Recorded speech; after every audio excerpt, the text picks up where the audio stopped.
I remember when I was a kid seeing all of these amazing advertisements for theme parks and roller coasters, none of which were within driving distance of my home, and wondering what they were like, how much fun they'd be, or if they'd be scary.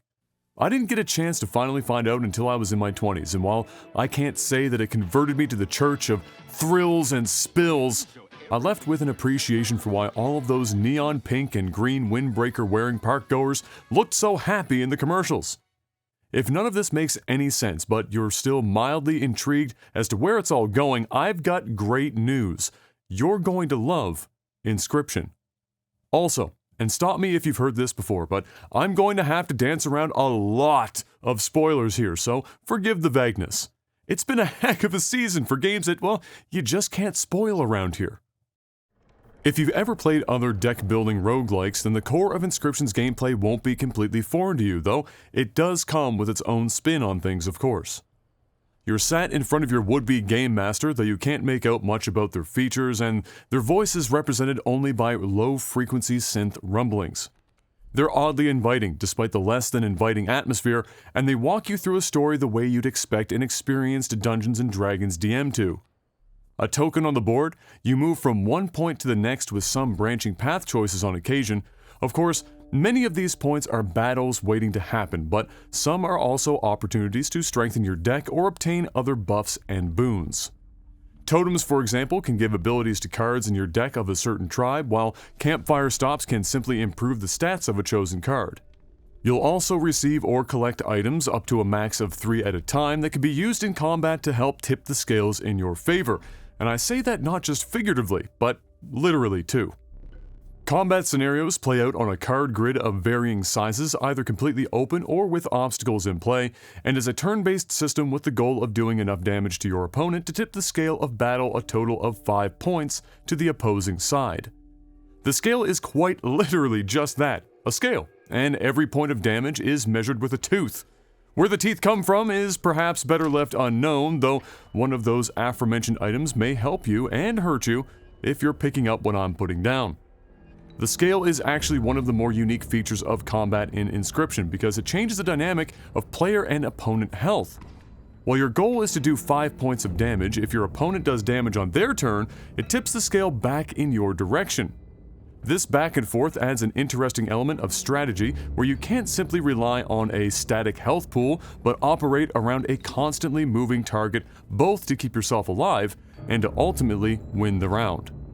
It also means that if you're lucky enough, you can end many bouts in 2 turns, but that's not always a possibility. This is also why cards don't often have huge health and damage numbers.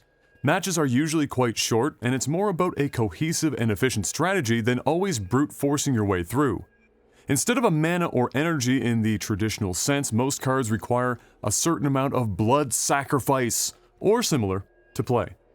That requires sacrificing cards on your board, which means losing that card from play, so you have to really choose wisely how you ramp up. Your deck has a static number of squirrel cards that serve as your primary sacrificial sources, and a number of creature cards to do the real work. At the end of each turn, you'll get to, by default, draw 1 card from either your sacrificial pile or your creature pile. This limited card draw makes your deck building choices even more important, as you can't afford to have dead weight in your hand for more than a turn or 2 in most scenarios. Should you unfortunately fall in battle, it doesn't come with an immediate reset. Instead, you are given 2 lit candles, each representing your chances within the game. Having both snuffed out comes with your run being snuffed out at the same time, and you'll go back to square one to start again. You do have opportunities to earn back a lost candle, but you'll have to earn it. Boss battles are inevitably an obstacle in your path, and each has unique gimmicks that either modify the existing rules of the game or add to them new rules altogether that you'll have to learn. That learning process, depending on how the matches play out, might mean losing to them at least once, but I suspect few people will fall to a boss more than one time once they figure out the gotcha. These scenarios also contain multiple phases and offer up the opportunity to earn back a lost candle should you have stumbled en route to their doorstep, should you leave the victor. The mystery surrounding the game and the game master builds as eventually they request you to get up from the table to collect something from across the room. It's the first of many twists of both narrative and gameplay that Inscryption throws your way and results in as many new questions as those it answers. The room is suitably dark and seems to be a cabin of sorts with a most mysterious back door you can't open that has a flashing light in the room it guards. There are things to interact with around the room, but it's ultimately up to you if, when, and how you interact with them. Just when you think you've figured something out, you're thrown for a loop with something else, and but for a handful of talking cards that seem to know more than they're letting on, and the scant clues you may or may not find, you'll rarely feel like you've ever truly figured it all out. That's about as much as I can give away without ruining the experience. Inscryption is as much a game as it is a psychologically guided narrative, the success and potency of which all but entirely depends on the player knowing as little as possible going in. There's a lot going on here, and things that can't be shown in the video review for the same reasons I can't write about them. Inscryption is a roller coaster on top of a roller coaster riding another roller coaster, and has innumerable secrets to uncover that a single or even multiple playthroughs may not uncover entirely. While the narrative twists and turns all make a graceful landing, not all their gameplay counterparts touch down quite as eloquently. One segment in particular resulted in me restarting the entire piece because, while I could see how it would be possible given the choices I made, it was nearly insurmountable and far too reliant on RNG. After a restart with some different choices made, I cleared the segment with little issue, likely as intended. Besides that little bump in the road, there is a symptomatic repetitiveness you'll experience that is mildly combated with various visual and mechanical changes, but I couldn't help still feeling like I was going around in circles, perhaps one too many times, despite the payoffs ultimately being satisfying. While I wouldn't necessarily say that Inscryption is in the realm of horror, it's not at least dusted with a bit of the ghoulish. Thematically sacrificing cards to summon others and weighing the scales of fate with teeth pulled from who knows where, and being held captive in a dark cabin with no option but to play out the game set before you is a bit macabre after all. Despite that, I would push it more to the thriller side of the spectrum, not that there's often a huge leap between thriller and horror. Regardless, Inscryption's aesthetic is a wonderful mashup of truly old-school pixelated PC renders and more modern flares that shift as often as the narrative. It's very lo-fi from top to bottom, especially so in regard to the music and sound effects, which were both lovely and grating at the same time and may not be for everyone.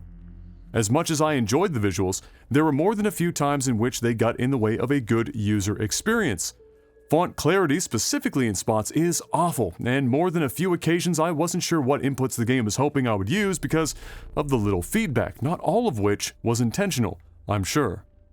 Overall, it's an audio-visually unique experience as much as the game itself is unique, and I applaud the variety it provides from beginning to end. That's actually my takeaway from Inscryption as a whole. I applaud the variety it provides from beginning to end. On the surface, it's another roguelike deck builder, but that's more or less a front despite that portion being particularly competent and unique in and of itself. There's a lot to unpack and discover in Inscryption, and it's one of the most unique games I've played in ages that truly lives up to the idea you have to see it to believe it. Whether or not you're a huge fan of the deck builder genre, if you've been looking for something to really shake up your gaming routine and appreciate a little bit of a thriller, a little bit of mystery, and a whole lot of twists and turns, Inscryption should without question be at the top of your list.